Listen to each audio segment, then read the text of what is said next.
إن الحمد لله نحمده ونستعينه ونستغفره ونعوذ بالله من شرور أنفسنا ومن سيئات أعمالنا من يهده الله فلا مضل له ومن يضلل فلا هادي له أشهد أن لا إله إلا الله وحده لا شريك له وأشهد أن محمدا عبده ورسوله صلى الله عليه وعلى آله وصحبه أجمعين. Tuchagenda maaso ni darusu yaffe ey'ekitiibwa ekyafaayo kya Nabi Adam ne Nuh alayhima assalatu wassalam mu Ramadani eno ey'ekitiibwa Ramadani ey'omwaka ogwa 2026 ekwatagana n'omwaka gwa 1024 mwana mummeka mwana mu 7. Ekiseera kino ye kiri mu maaso eyo oluvannyuma lw'emyaka 10 ng'abantu batuwulira abaali mu kyasa kino nga balaba amagezi gaffe gaali gabulamu okubeera amagezi g'abantu abajjuvu, nga bwe kiri mu mbeera z'abantu nti olwaleero bwe bakuwuliza ku bantu b'1927 muli owulira balinga abalina kye babula mu kubeera abajjuvu mu kutegeera, si bwe kiri? Olaba ebyabwe byali byadda, olaba baali mabega nnyo, yaani so nga nabo baalina fitina ezaabalemesa okukkiriza Allah subhanahu wa ta'ala, bo ze baalabanga nga tezirekeka era nga si kyangu kyakuzeerekereza nga naffe bwe tulina obubuzaabuza obuliwo olwaleero obwo bulemesezza abantu okubeera nga bafa ku mutonzi waabwe ow'ekitiibwa Allah tabaraka wa ta'ala. Ne kibeera nti buli mulembe gulina fitina yaagwo. As-sa'idu man inqaada ila Allah subhanahu wa ta'ala, agenda okuwonayo yekka eyeewaayo eri Allah subhanahu wa ta'ala. Ge makulu ga essuula eri y'ekitiibwa wal asr innal insana lafi khusr. Allah yalayira ekiseera nga kye bayita omuntu wonna weekiri, omulembe gwonna omusiŋŋaanibwa omuntu oyo ali mu khasaara, ali mu halak, ali mu kuzikirira, okuvuunulira okwangu. Buli mulembe ogulimu omuntu afa agenda mu muliro, afa agenda mu bibonezo bya Allah tabaraka wa ta'ala. Illa alladhina amanu, okujja kafira mulembe ogwo nga mukkiriza, wa amilu salihat, ng'akola emirimu emirungi, watawasaw bil haqqi watawasaw bis sabr, ng'abali ku mulembe ogwo okutuuka ku bwanguzi obwo balina kubeera nga yatawasawna bil haqqi, bijjukiza bannange buli amuru bil ma'ruf weebulawo emitima nga giguba. Ate buli bakola omulimu ogwo gw'okujjukiza abantu bateekeddwa okuba nakuwaza, watawasaw bis sabr, ngabeera bagumiikiriza ku ekyo. Kitegereka? Idhan akaseera ke tulimu mu kiseera kino, enjuba eyo gye mulaba egenda neegwa neekomawo etutwala mu kyasa ekirala, kigenda kujja nga nakyo kiriko abalungi ku kyalo abatoogerwako, kiriko abamegganya ab'amaanyi, kiriko abakinjaaji akasukijjambya mu bbanga n'agibaka akabuzi mu ddakiika 3 ng'akamaze ali awo sula, ente yagimegga bw'omu n'agisala. Yaani sifaati z'abantu nga bwe ziri olwaleero bagenda kujja mu maaso eyo era nga bakola batya, era nga bwe baaliwo mirembe gyakola gitya, egyayita. Eyawona yoyo eyategeera Allah tabaraka wa ta'ala. Nsaba Allah atuteeke mu abo abawona. Wa qalilum mahum, nga basooka okubeera abaki, nga basooka okubeera abatono. Kaakati mu Ramadani eno gye tusaba ow'ekitiibwa Allah agifule ya mukisa, agikkirize mu basiibi bonna ab'ebitiibwa, mwe tuli mu kusomera ekyafaayo kya Nabbi Adam alayhi assalatu wassalam. Tutandise n'okulaba entandikwa y'okutondebwa kw'ensi. netulaba ng'oluvannyuma lw'okutondebwa kw'ensi n'eggulu Allah amaze okutonda ebitonde yateekawo zimalayika n'aziteeka mu ggulu nga kyekifo kyazirondedde okubeera nga mwe ziwangaalira. N'amala n'atonda ejjinni eriyitibwa Iblis gye twalabye mu hadithi y'omubaka Muhammadi sallallahu alaihi wasallam nga ejjinni eryo Allah yalitonda nga alitonze mu muliro era nga betugenda okulaba ayat. Oluvannyuma ne tulaba sifaati ebitendo by'amajinni gafaanana gatya geeyisa gatya mu ebyo ebitono bye twasobodde okulabako ebisiŋŋaanibwamu an-nusus. Amajinni tukyagaliko biidhinillahi tabaraka wa taala ne malayika tetunnazivaako wabula tuseevuddemu katono tugende ku kutondebwa kw'omwana Adamu. Okutondebwa kwa Nabi Adam alayhi salatu wassalam oyo avaamu abaana Adamu. Naam, tafaddal. أعوذ بالله من الشيطان الرجيم. وإذ قال ربك للملائكة إني جاعل في الأرض خليفة قالوا أتجعل فيها من يفسد فيها ويسفك الدماء ونحن نسبح بحمدك ونقدس لك قال إني أعلم ما لا تعلمون وعلم آدم الأسماء كلها ثم عرضهم على الملائكة فقال أنبئوني بأسماء هؤلاء إن كنتم صادقين قالوا سبحانك لا علم لنا إلا ما علمتنا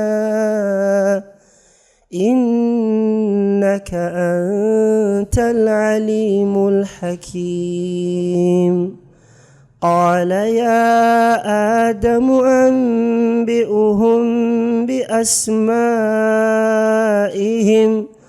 فلما أنبأهم بأسمائهم قال ألم أقل لكم إني أعلم غيب السماوات والأرض وأعلم ما تبدون وما كنتم تكتمون وإذ قلنا للملائكة اسجدوا لآدم فسجدوا إلا إبليس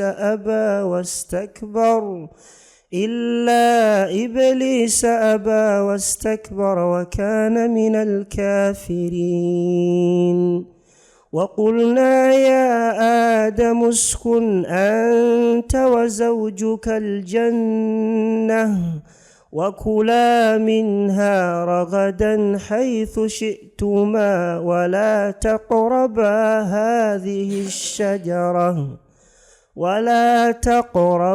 هذه الشجرة فتكونا من الظالمين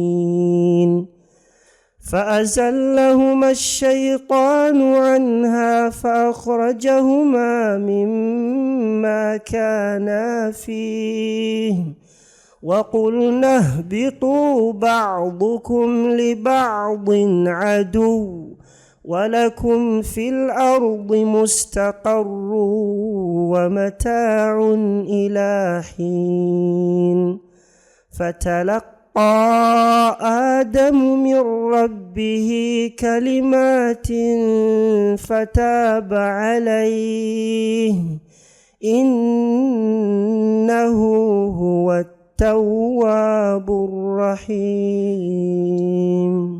مقاندو في الشيخ أبو إبراهيم حفظه الله. Kakati ayati ezifaanana owekitiibwa Allah yazikomyawo mu surati al-Araf, nazireeta mu surati Sad, nazireeta mu bifo ebyenjawulo ng'atulaga ku kyafaayo ky'okutondebwa kw'omuntu eyasooka avaamu abantu bonna nga ye nabbi wa Allah Adam alayhi assalatu wassalaam. Ng'olw'obukulu bw'enzikiriza kyongera okunaasaba ensonga gye twayogeddeko mu misomo egikulembedde ti omuntu Allah yamutonda ng'amugya mu musajja nabbi, ekitegeeza nti eddiini Allah gye yatondera omuntu. Ebyobuwangwa byava buvi ku mulamwa kukaafuwalira ow'ekitiibwa Allah subhanahu wa ta'ala eyatonda abantu ng'abatondedde ku bubumbwa obw'eddiini, nga bwe yagamba mu hadithul qudus, khalaqtu ibadi hunafa, natonda abaddu bange nga bali ku bubumbwa obwa tawhidi. Alhanifiya ye almailu ani shiriki ila at-tawhid, okubeera nga omuntu yeesamba okugattako Allah subhanahu wa ta'ala n'abeera nga atambulira ku kubeera nga amwawula tabaraka wa ta'ala. N'olwekyo ono pokopoko ayogerwa bannabyabuwangwa, bannabyamisambwa abasinza ebitali Allah subhanahu wa ta'ala nga balaga nti eddiini ye yabayingirira. Waliwo omusajja olunaku lumu eyagalina erinnya eryajja lizunga ng'alaga nti eddiini yayingirira obulamu bw'abantu, wa illa balina ekikolo ky'okusamira. Obwo butategeera realite ya kubeera nti nno ow'ekitiibwa Allah subhanahu wa ta'ala yatonda omuntu ng'amutonze kubeera nga amusinza. Wama khalaqtul jinna wal insa illa liya'budun, saatonda bantu n'amajinni okujjako nabitonda kunsinza. Bw'atyo bw'atugamba ow'ekitiibwa Allah tabaraka wa ta'ala. Kakati twalabye nga Allah bwe yamala okutonda edduniya yatonda zimalayika. Waayitawo kiseera ky'okuzitonda Allah yamanyi. Allah mugagga mu buli kimu. Mu bugagga bwa Allah mulimu obugagga bw'ebiseera. Allah tali ku kupapa ng'abaddu bwe balowooza, ne batuuka n'okubeera nga balaba ebyo Allah bye yasuubiza abantu mbu kubanga biruddewo nnyo okutuuka, naam, ne balowooza nga ebitaliiyo. Allah yagamba nti likulli naba'in mustaqarru, buli ggulire lyonna Allah subhanahu wa ta'ala liyasuubiza abantu kino kijja kubaawo, kino kijja kubaawo, kino kijja kubaawo, alina ekiseera we yateekateeka we kigenda okubeera. Oba gw'owulira biruddewo nnyo, oba gw'olabanga yaani ow'ekitiibwa Allah mugagga wa budde, mugagga wa biseera. Kati Allah yamanyi wakati w'okutonda eggulu waayitawo kiseera kyenkana kitya okulitonderamu zimalayika. Oluvannyuma lw'okutonda zimalayika waayitawo kiseera kyenkana kitya okutonda ejjinni eryo li Ibuliisu. Oluvannyuma lw'okutonda ejjinni Allah n'aliteeka mu jjana ne libeerayo. Waayitawo kiseera kyenkana kitya okutonda Adam alayhi assalatu wassalaam. Ye Adam Allah yamutondera kiseera kyenkana kitya, kubanga nga bwe tugenda okulaba Allah yatonda Adam ng'amutondera mitendera emiwanvu, nga ayati zikitulaga bulungi nnyo. Ekiseera ekiwanvu nga Adam tannajjula kubeera muntu, nga Allah amutonda mpola mpola mpola mpola, ng'ekyo nno ayati zikitusongerako, bal ne ahadithi ez'omubaka Muhammadi sallallahu alayhi wasallam. Wabula ekiseera kyatuuka, waayitawo buwumbi bwa myaka, bukadde bwa myaka, waayitawo kyenkana kitya, Allah yamanyi. Allah yamanyi. Ekiseera kyatuuka n'abeera Allah agenda kutonda omuntu. N'ategeeza zimalayika ku ekyo kyagenda okukola. Allah kitunyumiza mu Qur'an, wa idh qala rabbuka lil malaikati inni ja'ilu fil ardi khalifa. Ekiseera Allah subhanahu wa ta'ala uyagambira zimalayika nti mu nsi ngenda kuteekayo omusigire. Qalu, nizimugamba ataj'alu fiha, ku nsi ogenda kuteekayo man yufsidu fiha, agenda okwonoona mu nsi, wa yasfiku dimaa, nga n'okwonoona kutegeeza kwe kubeera nga atta, yani ensi ejjulemu obwonoonefu bw'okuttiŋŋana, ekibaanokolayo mu ebyo. Wa illa alfisq, egaziwa, walfasad, egaziwa. Qaala wa nahnu nusabbihu bihamdik, awamu n'ekyo nga iffe tukola ogwaffe ogw'okusinza mu bujjuvu. Tukola ogwaffe ogw'okusinza mu bujjuvu, tetwerekeramu nga tukusinza ya Allah. Qaala inni a'lamu ma la ta'lamun. Owekitiibwa Allah n'agamba zimalayika nti mazima manyi bye mutamanyi. Manyi bye mutamanyi. Nsaba owekitiibwa Allah subhanahu wa ta'ala atuteeke mu bitonde ebyo bye yali alaga zimalayika nti inni a'lamu ma la ta'lamun. Manyi bye mutakola mutya? Bye mutamanyi. Yali asonga nti mu bitonde ebyo mulimu ebitonde bigenda okukola ebyewuunyisa nga birina madda ya isyan mwe gye mutalina, birimu necha y'okujeema naye nga birina obumalirivu obulwanagana n'obujeemu ne binsinza. So zimalayika tezirina chance ejeemera Allah tabaraka wa ta'ala, tezirina chance ejeemera Allah subhanahu wa ta'ala. Tiyazitondera mu madda ya buki? Ya bujeemu. Shaitan teina buyingiriro mu zimalayika kubeera nga zijeema. N'olwekyo zazimbirwako asuli ya taa, naye Allah mu kigambo ekyo ti inni a'lamu ma la ta'lamun, kituufu kye mwogedde waliwo ebigenda okubeerayo min alfasad fil ard, naye awamu n'ekyo inni a'lamu ma la ta'lamun, manyi bye mutakola mutya? Manyi bye mutamanyi. Kakati ekiseera ekyo nga omuntu tannatondebwa, owekitiibwa Allah yakisongako nga ina message atusindikira nga abatonde. Hal ata ala al-insani hinun min ad-dahr lam yakun shay'an madhkura. Ekiseera tekibangawo. Naam, eno hal etegeeza ki? Qad. Hal eri wano ya qad. Qad ata ala al-insani hinun min ad-dahr lam yakun shay'an madhkura. Mazima ddala ekiseera kyaliwoko ng'omuntu tali mu ebyo byogerwako mu bitonde bya Allah. Ng'omuntu tali mu bitonde ebyogerwako mu bitonde byani? Bya Allah subhanahu wa ta'ala. So ng'ebitonde weebiri, Allah ng'alina ebitonde bye, nga mu bitonde ebyo temuli ki? Temuli ki? Nga temuli muntu. Ekiseera ekyo Allah subhanahu wa ta'ala yali atusongera ku bukyamu bw'okweyagala mu bulamu buno obw'ensi n'okwekuza, so nga waaliwo ekiseera nga toliiwo, nga tewali akumiisinga wadde okubeera nga weemiisinga.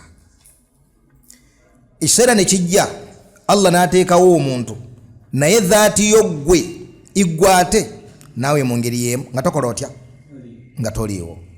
Naye nga waliwo abatonda ababaddewo wakeemanya nti nange ndi muntu, ndi mulenzi, ndi kino ndi kiri, wakeetegeera.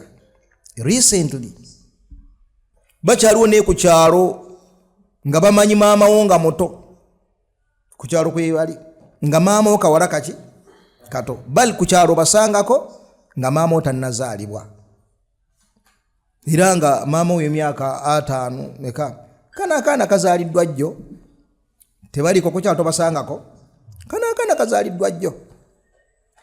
Idhan Allah tusongera ku bukyamu bw'omuntu okubeera nga yeewulira yeerabawo n'atuuka okubeera nga alagirwa n'agaana okubeera nga ateeka mu nkola ebiragiro by'owekitiibwa Allah tabaraka wa taala. Agamba Imaamu Saidi rahimahullah mu tafsiri ye ey'ekitiibwa eyitibwa etya? Taysirul Karim Ar-Rahman ya Imaamu Saidi rahimahullah. Bwe yali ayogera ku aya eno, hal ata ala al-insani hinun min ad-dahr lam yakun shay'an madhkura, ye aya etandika surat al-insan. Si bwe kiri? Linnya kyeddala eriyitibwa suura eno surat ad-dahr. Yagamba nti marra alayhi daharun tawilun, omuntu yayitako ekiseera kiwanvu ddala. Wa huwa alladhi qabla wujudihi, nga kyekiseera ekyo ekyaliwo nga tannabaawo. Wa huwa ma'dumun bal laysa madhkura, omuntu oyo mu kiseera ekyo nga taliiwo ate oba nga tewali wadde amwogerako. Bintu bibiri. Ma'dumun takola ki? Taliiwo. Naye ekintu kiyinza okuba nga tekiriiwo naye nga kirimu ebyo ebyogerwako ekyokulabirako. Tulina Greater Kampala Plan, tumaze emyaka nga tugiwulira. Kampala basuubira okumukola ng'enguudo zituyita ku mutwe, emmotoka zituyita ku train zituyita ku mutwe, endala zituyita wansi, endala zitudda madhkur au ghaira madhkur? Madhkur. Eyogerwako batayogerwako? Eyogerwako. Gyeri mu mpapula bateriyo mu mpapula? Gyeri mu mpapula. Si bwe kiri? Ne mu 3D gyeri? Aywa. Kakati naye mawujudu fil haqiqa? La. Kati Imaamu Saadi rahimahullah ene nyongeza gyataddeko erina omugaso munene. Yagat wa huwa ma'dumun, ekiseera ekyo ekyaliwo ng'omuntu taliiwo, nagat bal laysa madhkura, ate oba nga tewali wadde amunyegako ng'amumanyi nti alibaawo ye Allah subhanahu wa ta'ala yekka. Malaika nga tezimanyi waliwo zeewuunya, atajalu fiha man yufsidu fiha wa yasfiku ddima, zo nga zimanyi nti bayita ebitonde bya Allah birina kubaamu zi malaika. Naam, birina kubaamu ki? Zi malaika. N'ejjini lyali limaze okubeera nga likola litya? Nga litondebwa mu kiseera ekyo. Kakati ebigambo bya Imaamu Saadi rahimahullah bino bikulu nnyo otulaga ekiseera ekyo. Marra alayhi daharun tawilun wa huwa alladhi qabla wujudihi wa huwa ma'dumun bal laysa madhkura. Falamma arada Allahu khalqahu akhbara almalaikata bidhalika. Owekitiibwa Allah bwe yayagala okutonda omuntu yategeeza malayika ekyo kyeyali asazeewo okubeera nga akola atya? Nga akola. Ekibuuzo, malayika zaagamba Allah ekintu ne kituukirira, atajalu fiha man yufsidu fiha, zaategeera zitya nti ekitonde Allah subhanahu wa ta'ala kyatannatonda kigenda kwonoona? Kitegereka? Wano waliwo ensonga eziwerako. Ekisooka, yujibuna al-ulama an hadha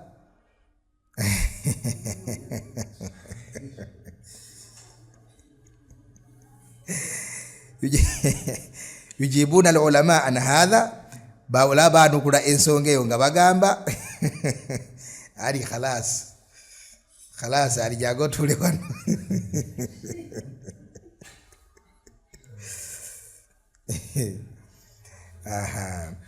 Bawulama baanukula ensonga eyo nga bagamba nti imma anna Allah subhanahu wa ta'ala alhamahum bidhalik, kisoboka okubeera nti Allah yaziteekamu ilhamu ku ebyo ebigenda okuva mu kitonde ekyo. Ilhamu kyeki? Okumanyisibwa. Aywa, okumanyisibwa kuno Allah akuwa omuntu, osobola okubeera awo fayulhimaka Allah nakuwa ilham, situka ove wano otuule wali, ogenda okulaba ng'osusse ovuddewo ng'otudde wali, oba wakatuula wali. ekibaawo ne kiba waggulu ne kyekkata wennyini wobadde ogati Allah wallahi Allah ogamba otya ogati Allah mpadde ilham okuvaawo ntule luddawa togamba nti omusawo ankolera amazima akola togamba nga muzeeyi mukulu Semugayaavu Zidoro eyagambye nti ebintu bibiri ekikuta ky'ekikajjo n'ekiki temwamulabye n'ekiki n'ekikongoliro ebintu ebyo bikulu okubeera ng'omuntu aba nabyo tambula nabyo mu nsawo beera nabyo buli wonna wooli kola otya nti kiki nti nga bw'olaba nti ekikuta ekikajjo okinuuna n'okiwandula nga bw'olaba nti ekikongoliro kino kikozesaako byeweetaaga kasooli nomala n'okikola otya n'okikasuka era mu ngeri y'emu bw'oba nga weekutte ku bintu bino ebiri ekikuta ky'ekikajjo naki accident ekuwandula ogwa mu accident nekola etya nekuwandula oba ogudde mu nnyanja ogenda kulaba ng'ennyanja ekuwandula wahakadha ng'olama naye nga amaanyi nga bwolaba ekikongoliro neseeka Uthman nedda se Uthman nedda nesi yenkola yaffe sebo yalla tfaddal ubundi bajudde situtuusa butuusa anti wajihi oluddawo yagambidde nti bikuwandula nga bwoli ekikuta ky'ekikajjo olya then ekikuta kyokikola ki tokimira omwana okikola ki nowandula kati ako yaleetedde n'agamba nti naawe era accident ebeerako embeera gyekukola ki bafudde bangi naye era gwe n'owandukamu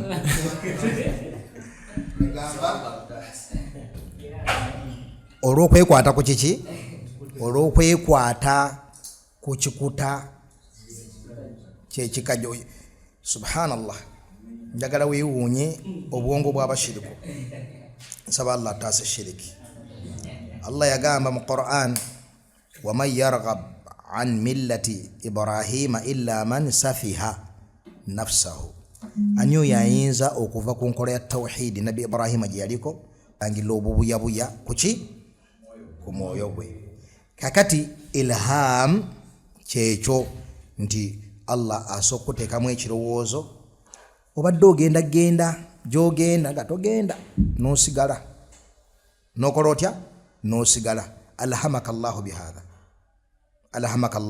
bihadha kati imma ow'ekitiibwa Allah subhanahu wa ta'ala yateeka ilham mu bamalayika okubeera nga bamanya omuntu ono kikyagenda okubeera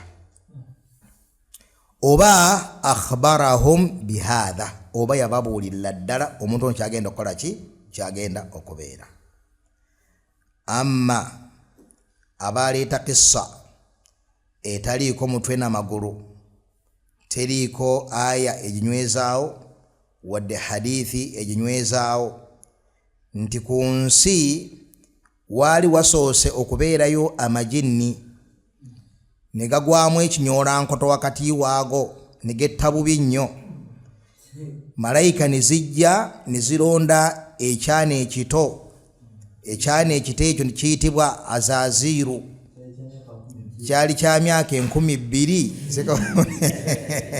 naye